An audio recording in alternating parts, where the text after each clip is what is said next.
Hi everyone. तो आप सभी का स्वागत करते हैं एचीवर्स मैथ क्लासेस मानस पर। तो आज हम डिस्कस करने वाले हैं क्लास 10 का जो टॉपिक चल रहा था द्विघात समीकरण। तो जो एक क्वेश्चन छूटा हुआ था उसी को देख लेते हैं।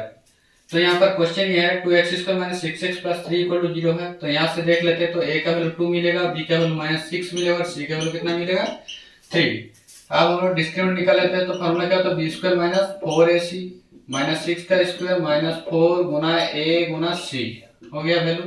अब 6 का स्क्वायर 36 माइनस का स्क्वायर क्या होता है प्लस मिल जाता है ना। तो यहाँ पर प्लस आ गया और यहाँ पर होगा 8 या 24, जो घटाएंगे तो कितना आएगा 12।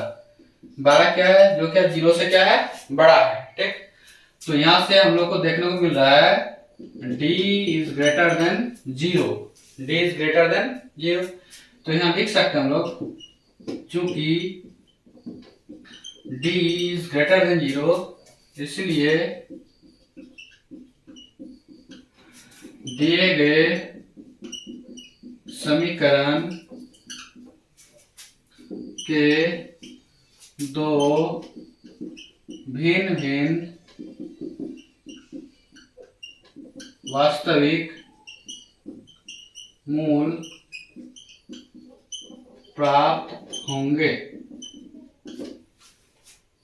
दो वास्तविक मूल प्राप्त होंगे, वो भी भिन्न भिन्न अलग अलग।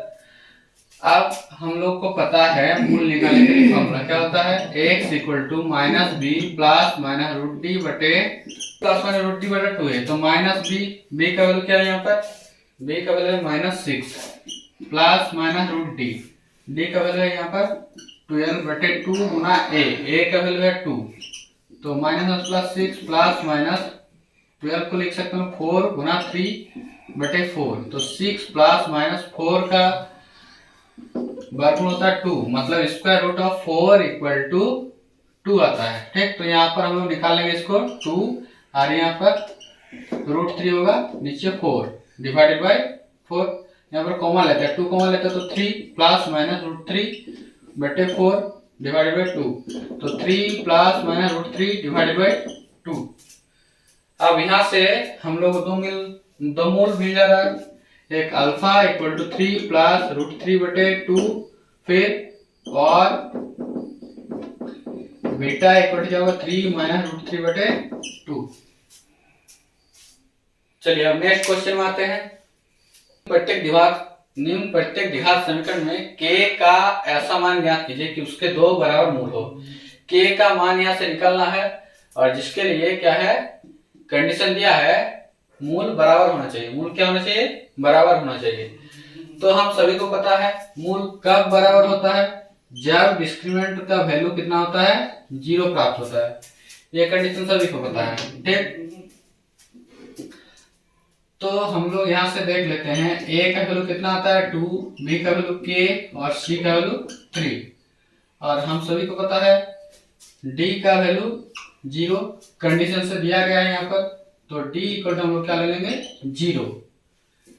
तो क्या होगा d के लिए फॉर्मूला b² - 4ac = 0। तो b² k² - 4ac c का वैल्यू 3 = 0। तो k - 24 = 0, k² 4 नॉट क्या, ठीक है। तो k² बराबर होगा +24। तो k = होगा प्लस माइनस √24। तो इसको हम ब्रेक डाउन करते हैं। क्या करेंगे 24 को 4 गुना 6, तो प्लस माइनस 2√6 प्लस माइनस 2√6। तो k का वैल्यू निकल रहा है हम लोग के लिए प्लस माइनस 2√6। ठीक है, अब आते हैं नेक्स्ट क्वेश्चन में। तो इसमें भी सेम टाइप का होगा, क्योंकि जो कंडीशन है उसमें क्या है दो बराबर मूल है। तो दो बराबर मूल के लिए क्या चाहिए हम लोग को d = 0 मानना होता है। तो यहाँ पर लेंगे हम लोग को d बराबर क्या करेंगे हम लोग 0 मान लेंगे। क्या मान लेंगे d बराबर 0। तो इसको थोड़ा हम लोग ब्रेक कर लेते हैं। तो kx² होगा यहाँ पर -2kx होगा और ये होगा +6। तो यहाँ से हम लोग को a बराबर मिलेगा k, b बराबर मिलेगा -2k और c बराबर मिलेगा 6। अब बी स्क्वायर माइनस 4ac बराबर 0। तो b का वैल्यू होगा माइनस 2k का होल स्क्वायर होगा माइनस 4a का वैल्यू k और c का वैल्यू 6 बराबर 0। तो माइनस 2 का स्क्वायर मतलब प्लस 2 हो जाएगा, माइनस 2 स्क्वायर होगा प्लस, तो 2 का स्क्वायर मतलब 4 होगा और k का स्क्वायर मतलब k स्क्वायर होगा माइनस 4 6 24 k बराबर 0। तो यहाँ से हम लोग k कॉमा ले लेंगे और साथ में 4 भी कॉमा ले लेंगे, तो एक k यहाँ पर रहेगा, k स्क्वायर माइनस 6 बराबर 0। तो इसमें होगा जब 4k बराबर 0 तो k इक्वल टू क्या आएगा 0/4, तो 0 आएगा। और यहाँ पर या k माइनस 6 और 0 तो k इक्वल टू 6। तो k का इसमें दो वैल्यू निकला, एक 0 और एक 6। तो ये दोनों वैल्यू के लिए बराबर मूल प्राप्त होगा। ठीक, इसमें भी ये जो दो वैल्यू निकला प्लस माइनस 2√6, तो ये जो कंडीशन अप्लाई करेंगे तो इसमें दो मूल प्राप्त होगा। अगर समीकरण में k का मान रखेंगे तो इसमें दो बराबर मूल प्राप्त होगा। ठीक है, चलिए अब मिलते हैं नेक्स्ट वीडियो में। Thank you.